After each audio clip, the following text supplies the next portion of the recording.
Hi everyone, welcome to the Amazon Europe series, and today I'm going to be talking about operations and logistics.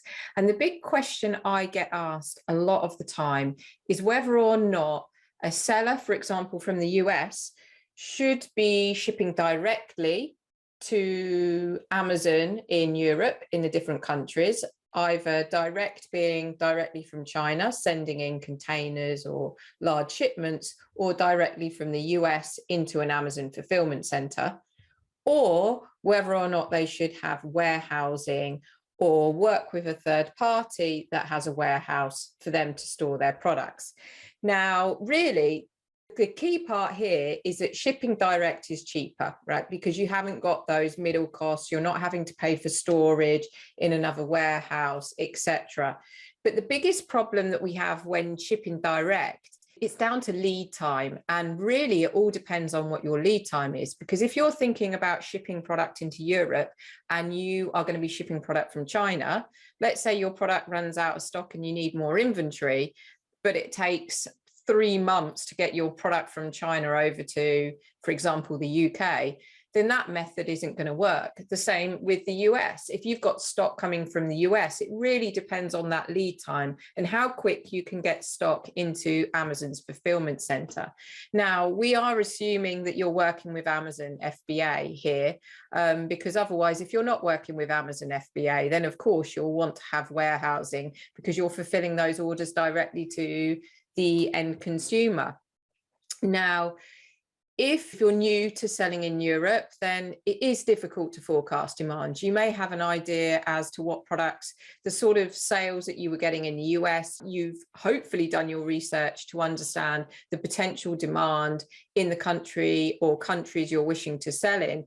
But still, there could be a peak in demand that you just didn't forecast for. And you want to be able to react to that quickly, because going out of stock is going to impact your sales rank. It's going to impact the overall momentum. So all that hard work that you've been doing to get your products on the first page of search results and drive that traffic, managing your ads, getting more exposure, etc. All of that is going to get lost if your product goes out of stock. So you do really want to make sure that your product always remains in stock. That is so important, and something that I can't stress enough about, because we see some businesses put so much hard work into getting a listing, and they get to the first page of search results and sales really start taking off, and then next minute we know they don't have enough stock, and all of a sudden the product's out of stock for 2 weeks, a month, even longer,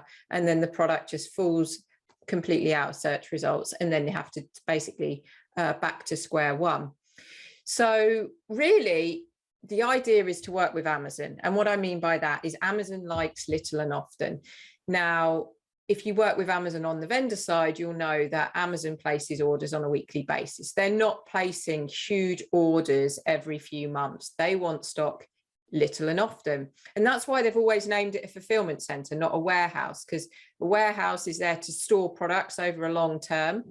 And the fulfillment center is really what they want is what goes in, goes straight out. So they don't want product to collect dust. And that's why they've always hammered down on aged inventory and not wanting stock over a certain number of days in their fulfillment center. And it's why they start raising their storage fees when you've got product being held in their fulfillment center for a long period of time. And so based on that, and adding to that, on the seller side with FBA, they do have stock limits. So they might recommend that you can sell in 5,000 units. But if you've got loads of other products that are taking a lot more of your storage space, but not selling as quick, chances are you're not going to be able to send in the inventory you want of the product that is selling because of those limits. And so that becomes really important, because it actually restricts you from even sending in the quantities that you might want from a container. And that's really one reason why Amazon put those stock limits in place, is because a lot of sellers out there were sending in way more inventory than was needed and just using Amazon's fulfillment center as a warehouse. So that is something to really think about, because as I said, Amazon needs inventory readily available. So you really need to be planning with that in mind and what Amazon is looking for, and building a model in Europe that works well with Amazon, and also that you can fulfill those peaks in demand so you never fall out of stock. Now, sometimes going in and getting your own warehouse is going to be costly. So we're not necessarily saying go into Europe and get your own warehouse. There are a number of 3PLs, logistic providers out there that can hold your inventory and that have warehousing. They have warehousing in the UK, they have warehousing across mainland Europe, and they know how Amazon works and they can manage that. They can handle your returns and everything. Some of them, these companies even can support you and manage sales tax and do other things for you. So it might not be just about you storing inventory there. You can look at the other services that they might be providing you. So consider using a 3PL logistics provider. Now, a key thing here is don't forget Brexit.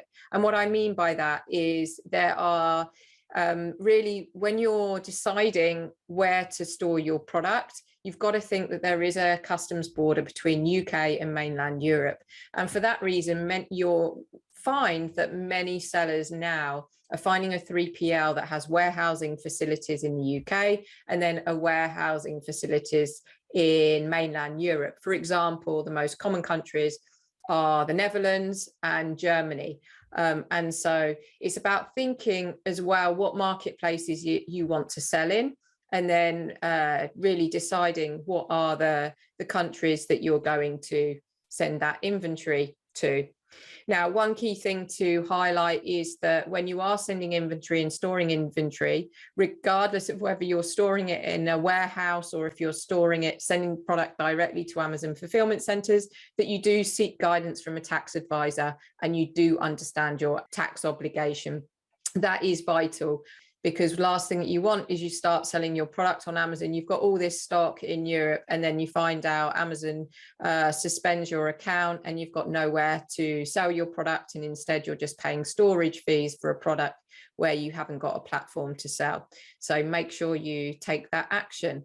So I hope all that information was useful for you. If you're thinking about, right, I want to sell in Europe, but I don't know whether to send stock direct from China or from another country that you might be manufacturing in, or whether or not to have warehousing or work with a 3PL provider in Europe. Thanks, everyone. And if you want to know how we can support you on your Amazon journey, please reach out to ecommercenurse.com. We'd love to hear from you.